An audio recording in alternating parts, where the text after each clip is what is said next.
another Malakenyam, Biakamal ka Nuer online TV channel, and the Manduni Chankwas Nyamle no rice and guasemani. Me Jeremy did can Nuer online TV channel. Go to General Gender channel, there is support. Me Jeremy did there is subscribe and can Nuer online TV. Ka YouTube, ka me, Gujina me, ka Facebook, go to General Gender channel, there is support, there is follow. Could be more information, ke more update because you're malajike. And wale, ka jari pore bana lingane. A shanka bakal ka paying one, ranking the dangro, with jan dangro, with the bakal. Take a roll mukon in guasame. Rollame, she dibi midi chejeno. Kamudu Mishalkame Tabanda and Guy, Kanudu Shalkame abdalbaagi. Again, Dana Banawaitin, Koken, Kanida Laquar, Kandialka Vice President, and I'll not take a car can Vice President and date in content which South Sudan. Take a Jom Chacolat Guasman Benyaka Conkel. Kajan Lerame, Chekarot Chekarot Michalat. Vajimo lada wudi shalkame abdalbaagi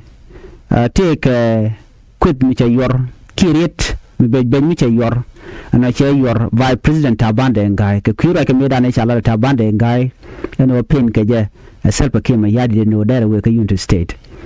because reaction da nan chalat gwazame and wudi shalkame abdalbaagi mila vice president bana jilin kelen ngumi chalat what exactly meji to lengu calling gajen information man pel rodping and kaleng da ko bi you understand mandan show the lot kwasmene take right mi show the lot ka kor pade paiwa take a pal mi nawatin ka pal mo a pal kore da na chitwok me shala no shane di shuk ko kuro Shakanak ka Biamnam Kajar wing administrative area. And Palamo cha cholre wiki juba. Cha by President Tabande Ngai Ki by President Gerald Tabande Ngai Chaja Cholton. Jogan Odero Rajan Winamika Quirigaman Chitu Kon Kor what walk come were in the unity state can and content a Biamnam Malajang. Cha by President Tabande Ngai Cholton ko be urach. Baman and Neja Bowling and Winami. Wood Korga Jetino, come Naka Lia come Nen Conan to state, Canada Conan Taka Biamnam. By President Tabande Ngai me I cholo. You know. Chajugan Jin Burach. Me chalat guasame tabande ngai ti mi chalat guasame ku me dan chitok mu kwala gwa ngeje tema ano jeni me chalat wasi correct ka chitok tabande ngai chalat wona na gwa dan we writing nyam nat ajene kan mu ka permission ko dara jal dara we ka unity state ko dara Christmas dara jo latin no Ajani shere question YouTube teje kum kirmiyadit ano awa Christmas lat ke unity state ko gor jano dara mal dara jola ran winimi ajane kana kama approval kana no gono jen the way aname shaban mi duche jenom kanedial mukule wona ko abdalbaagi baran mi dien be jolat ka kwita bande ngai mbana chup tentama men chalat gwasama mudi konta bande ngai jo wedana chalat jena kwerm dit kenyam by president kalar jeno jen kanano go dere jal ki penje wo jen dere je kana kirmi yadit jawar gan wan ce ka gor jeni chalok kan warga kana chup dioje ana chwagu jene dial no mi chala tabande ngai dio jeno take internal division ki take rit to come the encouraging kapade SPLM pinkir mi yadit alo dio je take role to ten te changa jene dial ko pin kana jal no chiram mala senior government official ke de jien ba we de dien a third permission ya kama kir mi yadit tabande ngai mi jarwa jo chala do ne shikan je kana president self kim yadit ka kuiko wate ga ne ti chalat ti chole shuwer ngwadamo gente ka shuwer tete kel ka president self kim yadit te pen ka je wode ka je kan president ene to jene ka ne kon tie ga long ka president self kim yadit jene to kana gagrar ko na mani jene che tie che jitup che waraga ni che gor bat pin ka je dunyote mi chukul butu ko kore ne chikin yadi chelunjo ko South Africa ni lunde jok kachi roja moja chuo social media chi media la ngach you self became yadi chuo je kana ta bande ngai ke following days ke chang da dien china ku wene ne en me jikana kana kirmi yadit en ta ban by president mun me jikana kana kirmi yadit ke kuida ka cha gagrar e kirmi yadit a chela do chetene karwon ni ga gwaze da na jenere which ka juba me pai Dr. Michar pai yen no ka jen pai dok dan ko yan ga Dr. Michar ke chenga nang bakel ka pai dok ron kin daro jandang red widi dich ron kin daro jandang red widi dich nena ko ya jak show we a jen ni de jok chu je gan president self kim yadit ka kore cha chu peno de ka jek a jen do ba dana ku raj mo ko la lar ke je ko te ke jen ko dan ci tok cha wen tel manga je ko an cha gagra lan we je ko ne self care ba pino de ne je te ka chura din gak nyamda lo lo kano de ne je ko na president self kim yadit no me chela cha discuss ko social media dibe ni dit me de kana by president ko chikan je karam da na president point karam no ordinary person de ga chak je kala to kana kir chikan de mi jek so ko ra chu kir na chu je kana na kan ta bande nga so cha bi no ne na you know mite ga misha discuss ka social media ka cha ala do president self kim ya dice je kana do te ne ten wani mutupin ga je de ga na yin that la da gori no ba je correct so cha bi no maybe da la pressure kana the content la so Sudanese tin ka social media tin cha kir cha je question ka ta dan da by president da ga gawrar ka je ne din wan chu ka right tin na mo men me ci ga je kana kir but kakore mugu wana right tin tama shuda ma mishal ka abdalbaagi se job lat abdalbaagi yana vice president kala Hussein abdalbaagi vice president Hussein abdalbaagi a call jara te go jom jara ano jen lu jena dum tabande guy ni chalaro jeni lokim yadit logo jeno te logo jeno der jikane kem yadit no allo chalaro te ke churi aren lat ke kem yadit logo deni je kon president kir ko te dum mane dong de lat ko de mal der ben special king to state go dan ci ko te tokten dum abiem no akana tok ajen dong de yakap chong mi cha law dunyo man chala da vice president abdalbaagi a call Guadame a very different or saying abdalbaagi would mean na Guadame jen chaladi chala abdalbaagi jo chalat Guadame jo mine di alche gay jen te ka gwa memorial mi nauten la memorial service ka juba ka jen sarde paiwe ka chanka ngwan ka pai ngwan ron kin dangro di dangro bakel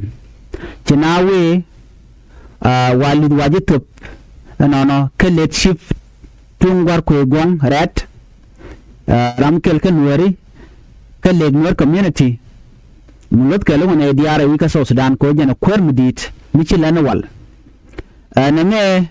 chinedi wanti gwe godde ko bram lu do wutup ko jen ci yeri ci jien ka gwade dan ci ko lana pale Abdalbaagi Hussein abdalbaagi la vice president ci wetin gwade mo jen gwade dan we writing ko bajo ling ko let's say we palita bande ngai ko ngi kone ano we raja gwade mo agwalet leli statement ning political statement mele la wala de lajen ana gwade che wetino sheta bande ngai rade meda na chala che dismiss chala no ekach chole je ye baseless gentile tar mun chala ta bande ngai ipende jal akem yadit wuri chalga me abdalbaagi ajane kana convince kare dan ci tok ko ci tabande ngai icela do penje jal ko tabande ngai jeni to nene a jeni wen ta pino de we ka bintu abdalbaagi jeni shena ngat a jeni shen man cala tabande ngai shena ngat no cha de pen jal la tok ajene me ajene baseless gentile tarmi chala tabande ngai again the allegation is baseless ngai kon dia me siasa ki politic so mi teji intama and take a vice president radian mede vice president radian jogo no melade moye baseless ki melade monu teletar ki de lar no bang take a vice president mede vice president radian jog and show le rami mo le dien kel mela vice president statement de kero mi chala de be chala baseless etele lot na me abdalbaagi joje tobe new benije no man chala tabande ngai ajene chetok tejene credibility dun tabande ngai ke jorana chala me to la tok abdalbaagi chara gwasme ajene me dan ci garach kana tabande ngai before that kan titi kana tok din ci kan tabande ngai ajene ci tabande ngai jogon wona ne dino right kan ko korga me dan ci tabande ngai taje yen sorry me ci daga ma char taje yen me kon daga ma char ta ma jare ti yen tabande ngai chala de wona ne wudi chalga abdalbaagi ajara mandan ala permanent leader antama kabinti kana unit state ajaram dana ngaskanija akuma kem yadi dino be mal bajinong in absence of Dr. Machar ajane gudi chalga meta bande ngai ajaram dana take major responsibility ko de korike violence adega talk kagoda kon talkatin ken tabande ngai Ramadan ko present tama ke ko represent Dr. Machar so mutu wite kairol kana to data banda ngada dil George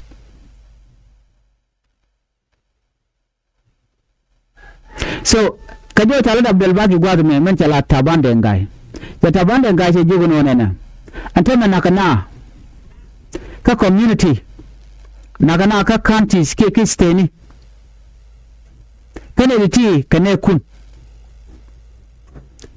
kane ri nakana ti kene ri nagro dientini kane kun kai jiram da la kweren abdalbaagi ce tabande ngai ce tijino nene angu mungo na kaliya antema re witin binami why mungo na kaliya ka je kane ri content ga local government ke local leader tiga pingdun te jogono menta ta dan cikan matke je ke biya bata nyam gaje jinta kariya ko kun kwara ko ken ko a responsibility do an odere mal dere non minimi ko jin na ana shike shi ana ci aga da ajena me mutual disunity ko kwar mute ko local government de letkel ajena me disunity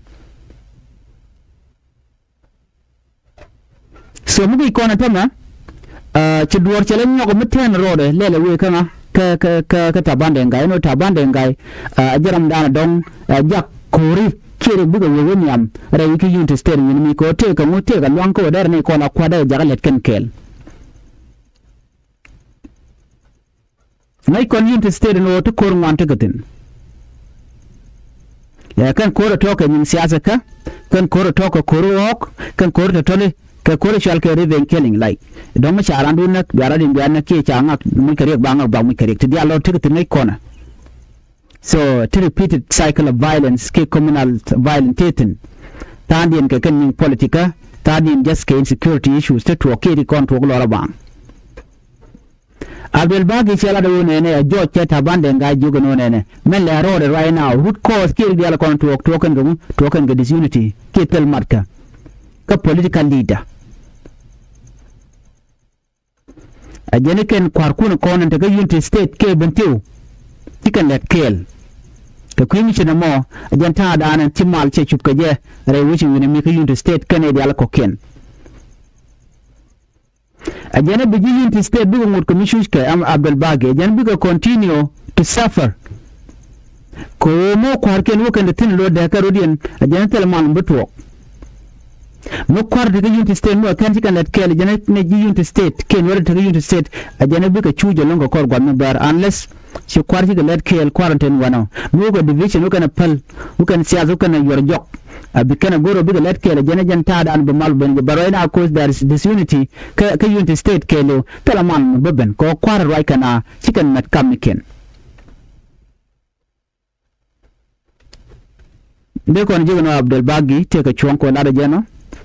ko en tabande ngai aram kel unity state ka aram la kwar ana mutie mi lero la to de jere aleka bino chela do nene ajeni politics siyasa ajana dana jako chi unity state chebta kamal ajeni unity state bangotere shushka ka kwiko telamat ka telamal so jen belanga bela tabande ngai jogo jenjira mun take all the power and no deri we kichide we is up to you and no deri kodi da kapchun ki jide ko chide kapchun ajenta ga lwango na kelo so mun wai kon kwita bande ngai no ramutika power tan men lo jog bako bu kon gule ngan gwa ka kwita bande ngai no tabande ngai nga mun kon jog kat ka jen man chal ke political story gwade dane be ko be jiga jam wen ko be bala vice president jiga vice president ko kwimuka mun kon jog bana jiga no nene ka ron kin dang rawir wal bakale dan chata bande ngai wa kwanya la kuer la vice president kam ko je kuer ka ko me che male cha tan ka ron kin dang rawir di me che dakpin kam kir mi yadit kana Dr. Machar meche ko meche tuok ka presidential palace ka juba Dr. Machar chwaje jot kana je kware de inde konde ka kel ka kenyam tabande ngate kel kan Dr. Machar ko kana de kon lat kamal den meche tuok no meche de Machar meche jien chwata bande nga chwalo kwanya langa ala vice president ka gwanga ko Dr. Machar so chwagu je nodi mi cha taban cha da kwan bid bata kamal ko bi kenore ma cha jam dan tikrek chungod ba an anyok karon kin dawo jan dangro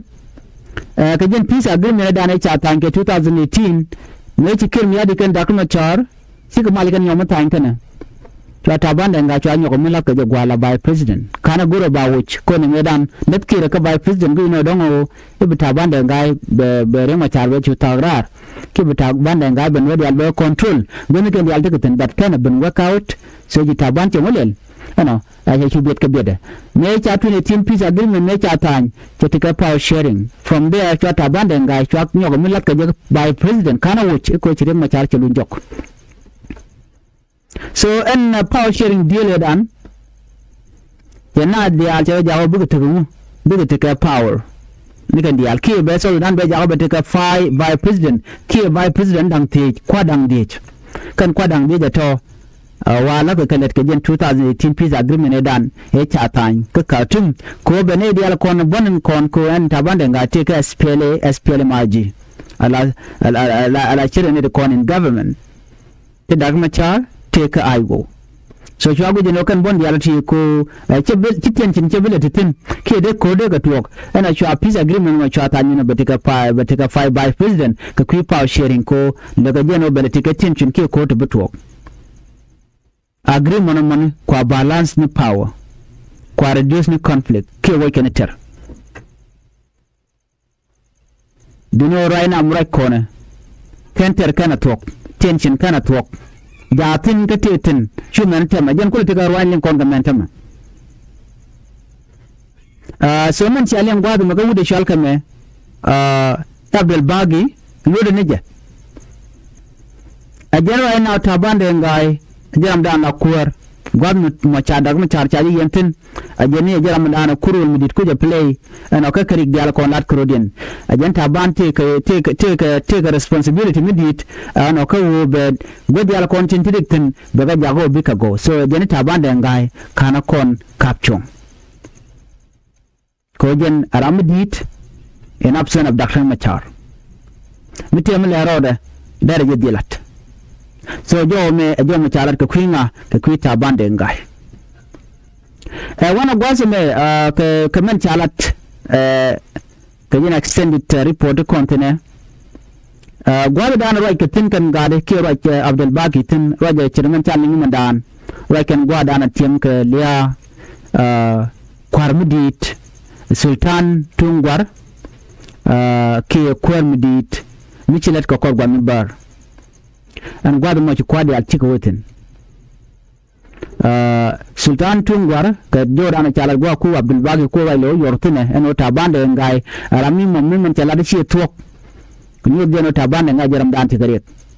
ana de kon je gwad mi no chaje no ene gwad mi chiran ke yartin ana baro ni siya zaka ba ko latin instead of don ba la na go ira mo ba la no ngak ti ne lo cha lo ji lo siya so ku je mo lat ka ju reality ka tin kon sha den lat